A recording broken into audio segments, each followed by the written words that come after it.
Selamat pagi anak-anak semuanya. Kita bertemu kembali pada pembelajaran seni budaya dan keterampilan bersama dengan saya, Miss Johanna Purba. Nah, pada pertemuan hari ini kita akan membahas materi kita pada bab 1, yaitu mengenai menggambar flora, fauna, dan alam benda. Nah, adapun tujuan pembelajaran dari bab 1 ini, yang pertama, siswa diharapkan mampu mengidentifikasi kekayaan dan keunikan ragam flora, fauna, dan alam benda yang ada di Indonesia. Kemudian yang kedua, siswa diharapkan mampu mendeskripsikan keunikan dan kekayaan alam flora, fauna, dan alam benda. Dan yang ketiga, siswa diharapkan mampu mengekspresikan diri melalui gambar, baik berupa flora, fauna, dan alam benda. Kemudian tujuan yang keempat, siswa diharapkan mampu mengkomunikasikan hasil gambar flora, fauna, dan alam benda secara lisan. Nah, keempat poin inilah yang diharapkan ketika kita selesai membahas bab 1 ini. Jadi, tujuannya yang 4 ini tadi. Nah, untuk itu kita langsung masuk ke bagian yang pertama, yaitu pengertian dari menggambar. Nah, seperti yang minggu lalu sudah disampaikan, bahwa menggambar itu merupakan aktivitas mental dan fisik yang dituangkan dalam bentuk goresan tangan menggunakan media 2 dan 3 dimensi. Nah, tentu ya, ketika kita menggambar, kita itu menggunakan mental kita untuk berpikir. Memikirkan apa? Objek apa ya yang ingin saya gambar? Nah, berarti di situ kita memiliki daya pikir kan? Kita memikirkan sesuatu, baik itu benda, ataupun flora, ataupun fauna. Nah, makanya dibilang di situ aktivitas mental dan fisik. Tentunya ketika kita menggambar adanya aktivitas di situ, di mana fisik kita bergerak, yaitu mungkin bagian tangan kita menggoreskan pensil di atas kertas. Nah, itulah adanya aktivitas fisik, yaitu gerakan tangan kamu yang menggoreskan pensil. Kemudian, menggunakan media 2 dan 3 dimensi. Tentunya ketika kita menggambar, kita memerlukan media. Baik dia sebagai mediumnya apa? Kertas gambar misalkan. Kemudian alatnya apa? Ada pensil atau mungkin spidol, dan juga alat-alat lainnya seperti penghapus, cat warna, dan lain sebagainya. Nah, kemudian menggambar tidak hanya mengandalkan imajinasi, tetapi juga terkadang memerlukan objek. Nah, maksudnya gimana, Miss? Nah, misalkan kamu pernah menggambar tanpa menggunakan objek. Artinya kamu hanya membayangkan sesuatu yang ada di pikiran kamu, lalu kamu tuangkan ke dalam buku gambar. Lalu terlihatlah objeknya. Ternyata kamu membayangkan suatu benda, misalkan buku.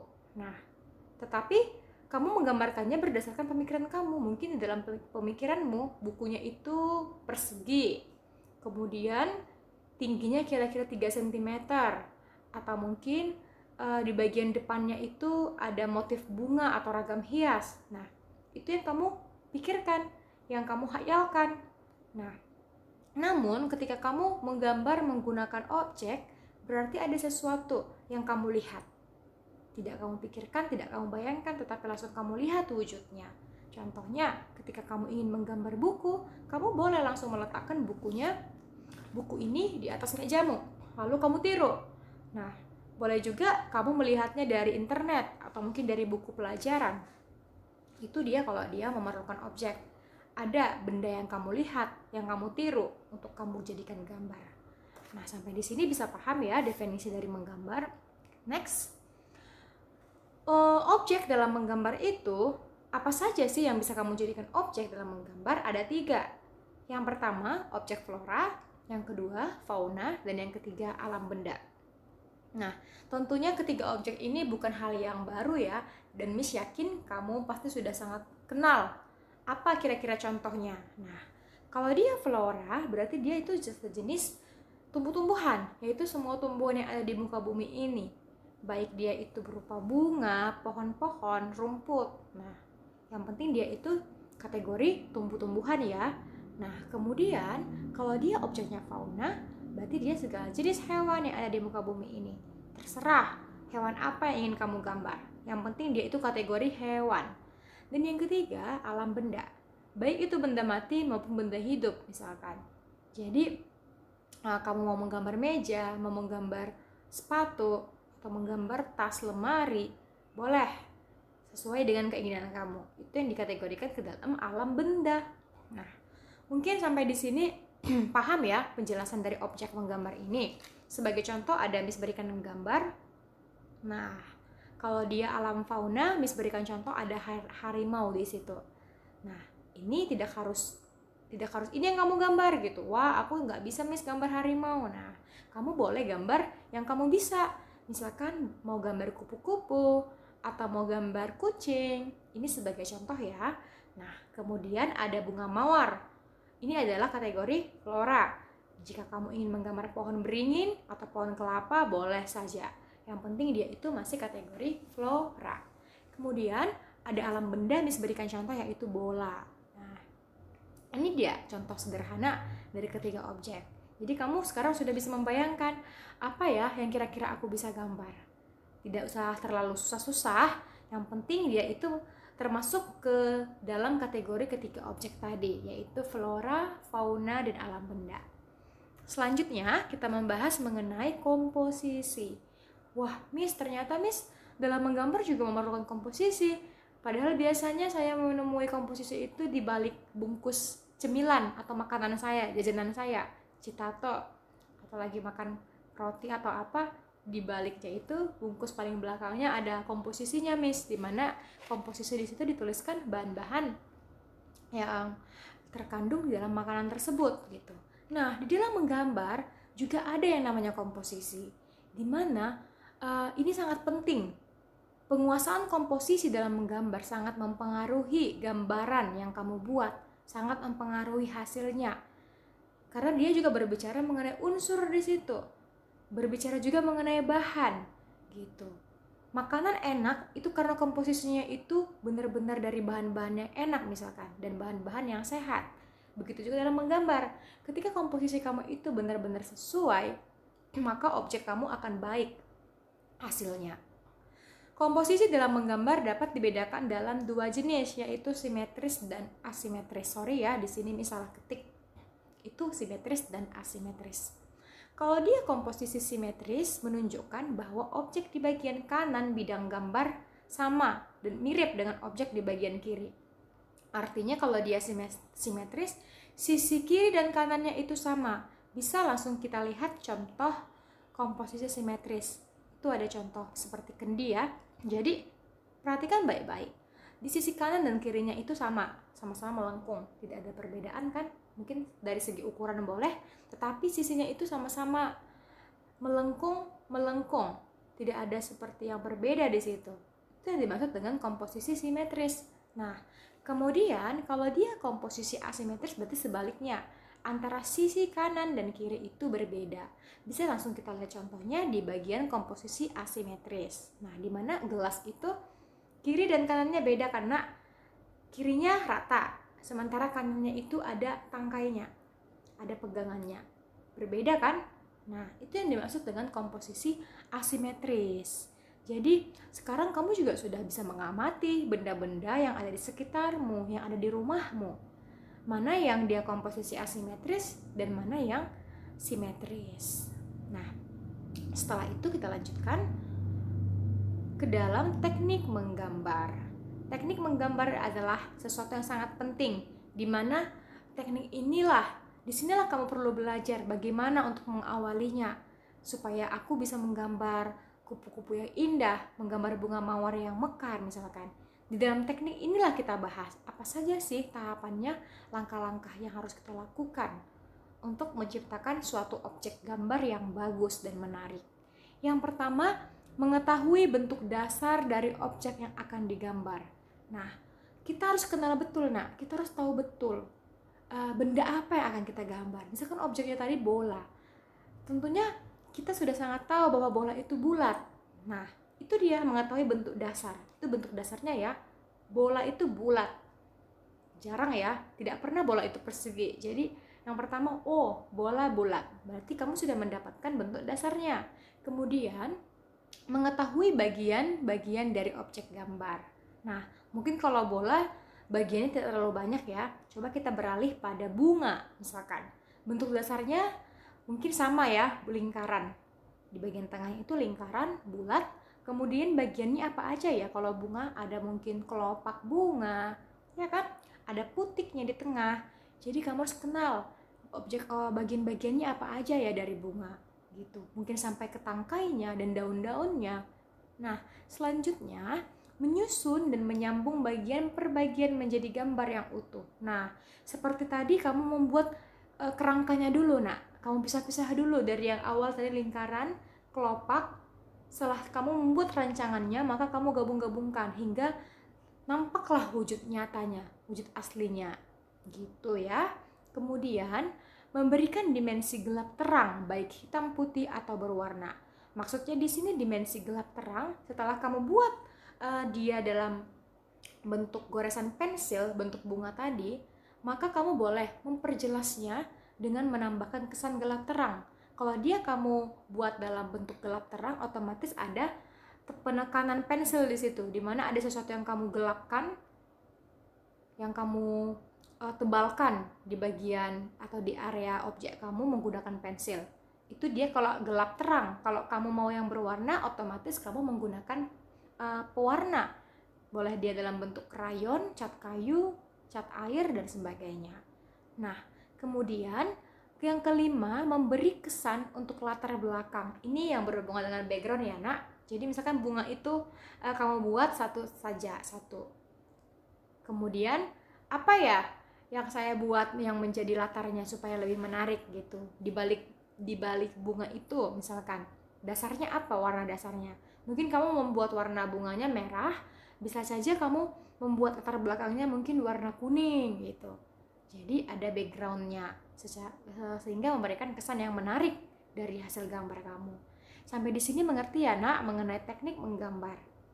Nah, kita lihat urutan menggambar flora ini. Di sini Miss berikan sampelnya itu bunga. Nah, ada 6 tahap supaya terbentuk pada akhirnya yaitu bunga seperti pada poin ke-6, nomor 6. Berawal dari apa, Miss? Mungkin berawal dari lingkaran seperti yang Miss sampaikan tadi, lingkaran kecil. Nah, itu di langkah pertama kan. Kemudian di langkah kedua ada apa? Sudah mulai ada kelopak-kelopak kecil di bagian pinggiran lingkaran kecil tadi. Kamu buat secara berulang-ulang kelopak-kelopak kecil tadi. Nah, itu yang langkah kedua. Sekarang kita ke langkah ketiga. Sudah mulai ada kelopak yang lebih lebar. Bisa ya, dan itu ada 6 pengulangan yang sudah menandakan kelopak bunga yang benar-benar sedang mekar. Nah, kemudian di langkah keempat, kelopak bunga tadi mungkin memiliki serat di bagian daunnya, di bagian kelopaknya tadi, sehingga ada garis-garis di tengah-tengah kelopaknya. Kemudian di gambar kelima atau langkah kelima sudah ada lagi lapisan baru dari kelopaknya, yaitu di bagian bawah sudah ada lagi kelopak yang baru di antara-antaranya. Terdapat 6 juga. Setiap antara dari kelopak 1 dan 2 diselingi dengan kelopak yang kecil. Hingga terbentuklah langkah ke-6 sudah diberikan warna. Gambar pada langkah kelima tadi sudah diberikan warna pada langkah yang ke-6. Sehingga sudah semakin nyata, sudah seperti hidup bunganya. Diberikan warna pencampuran antara mungkin orange dan kuning dan juga ada warna pink di situ. Nah, begitu caranya ya, nak. Jadi mulai dari yang paling sederhana lingkaran, kemudian ada kelopak kecil. Nah, selanjutnya contoh berikutnya yaitu teknik menggambar fauna. Ini di sini ada lebah. Jadi ketika ada gambar lebah seperti langkah kelima, itu berawal dari lingkaran dulu, nak. Itu kan bisa kita lihat ada lingkaran lonjong di situ. Kemudian ditambahi lagi lingkarnya satu lagi lebih bulat. Kemudian yang ketiga sudah mulai ada sayapnya yaitu 2 melengkung juga dengan keadaan yang simetris tadi, kiri dan kanan sama ya. Kemudian yang keempat sudah mulai ada bagian antena yaitu garis di bagian kepalanya dan di ujungnya diberikan lingkaran. Kemudian gambar langkah kelima sudah mulai ada corak dari si lebah, yaitu di bagian badannya sudah diberikan mungkin seperti garis-garis yang mungkin menjadi pembatas bagian badan si lebah, dan sudah diberikan mata dalam bentuk titik di situ ya, dan kemudian mulut. Nah, sudah benar-benar tampak gitu wujud si lebah. Nah, untuk langkah terakhir yaitu pemberian warna, di mana sudah diberikan warna kuning, hitam, dan juga ada kecoklat-coklat seperti oranye seperti itu, dan di bagian sayap diberikan warna biru. Nah, sudah semakin hidup gambarnya ketika kamu sudah memberikan warna. Nah, selanjutnya pada gambar yang ketiga ada teknik menggambar alam benda. Nah, di sini benda yang digambar yaitu gelas ya, dan juga alasnya itu piring kecil. Nah, untuk menggambarnya diawali dari tahap yang pertama, dibuat bentuk seperti silinder ya, bulat, oval, secara berulang ada sampai 3 lapisan yang di bagian bawah. Kemudian di atasnya juga satu lingkaran kecil lagi yang sama ukurannya dengan yang di bawahnya. Setelah itu ditarik garis yang menghubungkan antara lingkaran atas dan lingkaran bawah hingga dia membentuk gelas. Kemudian ditambahkan tangkai di sebelah kanannya. Hingga pada gambar ketiga sudah ada perpaduan antara gelap terang, yaitu kamu menggunakan pensil di situ, mengarsirnya dengan tipis-tipis bagian gelas dan juga piringnya, sehingga sudah semakin hidup gambarnya. Walaupun di sini kesannya gelap terang, tapi tetap menarik ya. Ini kalau nanti kalian bisa lebih dalam lagi, ini namanya itu teknik Dussel, dengan menggosokkan pensil ke bagian objek hingga hasilnya itu halus seperti itu pada gambar 3. Nah, Miss harapkan dari ketiga teknik ini, lebah, ada bunga, kalian sudah mulai mengerti dan menganggap bahwa menggambar itu menyenangkan ya nak, jangan dijadikan beban. Jadi dia itu bertahap, jangan langsung dipikir, wah bagaimana cara menggambar kupu-kupu, bagaimana cara menggambar lebah. Ada tahapnya, mulai tadi proses yang kecil-kecil dulu, lingkaran kecil, kemudian ditambahkan lagi hingga terjadilah gambar lebah seperti ini. Nanti boleh diikuti juga contoh yang Miss berikan. Nah, selanjutnya kita membahas alat dan media gambar. Nah, tentunya kelima alat ini sudah kalian kenali, yaitu yang pertama pensil warna, pulpen, krayon, dan kertas gambar. Sekarang kita bahas satu persatu. Pensil, semuanya pasti kenal pensil dan pasti punya pensil. Dimana pensil sering kita gunakan untuk menggambar, karena pensil kan bisa dihapuskan, jadi enak untuk digunakan sebagai alat menggambar. Nah, pensil di sini nak dibedakan menjadi 2, yaitu pensil yang berlabel H dan pensil yang berlabel B. Kalau dia yang H, dia itu lebih keras. Kemudian dia itu biasanya lebih digunakan untuk membuat garis yang tipis, garis yang halus. Sementara kalau yang berlabel B, dia itu dari segi tekstur dia itu lebih lunak, sehingga cocok digunakan untuk menebalkan objek. Bisa dibedakan ya, kalau tadi pensil yang H, dia itu lebih cocok untuk membuat garis yang tipis-tipis atau garis yang halus, dan dia lebih keras teksturnya. Kalau dia yang berlogo atau berlabel B, dia lebih lunak, kemudian lebih cocok digunakan untuk menebalkan suatu objek. Nah, selanjutnya pensil warna. Pensil warna di sini banyak jenisnya ya. Nah, yang pastinya ada yang kayu, ada yang cair, ada juga krayon. Kalau dia krayon juga dibagi 2. Ada yang mengandung dia yang krayonnya itu banyak minyak, dan ada juga yang sedikit minyaknya. Kalau dia mengandung sedikit minyak, biasanya dia teksturnya lebih lunak, sehingga tangan kita juga bisa membaurkan krayon ke atas kertas gambar. Jadi kan bisa diperhatikan krayonnya, oh iya krayonku agak sedikit keras gitu, berarti dia itu sedikit mengandung minyak. Kalau dia itu lunak, kalau dia yang misalkan sedikit mengandung minyak, maka dia itu teksturnya akan lunak. Tetapi kalau dia mengandung banyak minyak, dia lebih keras. Nah, selanjutnya pulpen. Nah, pulpen juga penting dalam menggambar ya. Walaupun jarang mungkin kamu gunakan pulpen sebagai menggambar, tetapi pada bagian tertentu pulpen bisa digunakan, atau ballpoint sering digunakan. Mungkin di bagian mata, mungkin si lebah tadi cocok itu kamu gunakan pulpen Karena dia hanya titik, lingkaran kecil, boleh kamu gunakan pulpen untuk mempertegas. Nah, berikutnya sama ya, krayon tadi sudah Miss bahas, ini berhubungan dengan pensil warna. Kemudian yang terakhir ada kertas gambar. Nah, kertas gambar yaitu medium kamu membuat gambar. Di atas apa aku mau menuangkan gambaranku, yaitu di atas kertas gambar. Ya, boleh itu berupa buku gambar A3 seperti yang sudah Miss sampaikan sama kalian. Begitu ya. Nah, mungkin alat dan bahan dalam alat dan media gambar semuanya sudah kalian kenal ya. Tidak ada sesuatu yang baru di sini. Loh Miss, penghapus kenapa tidak dibuat? Mungkin yang paling penting yang kelima ini. Jadi kalau penghapus dan penggaris atau lain sebagainya itu sebagai pelengkap. Tetapi bagian dari alat dan media gambar juga.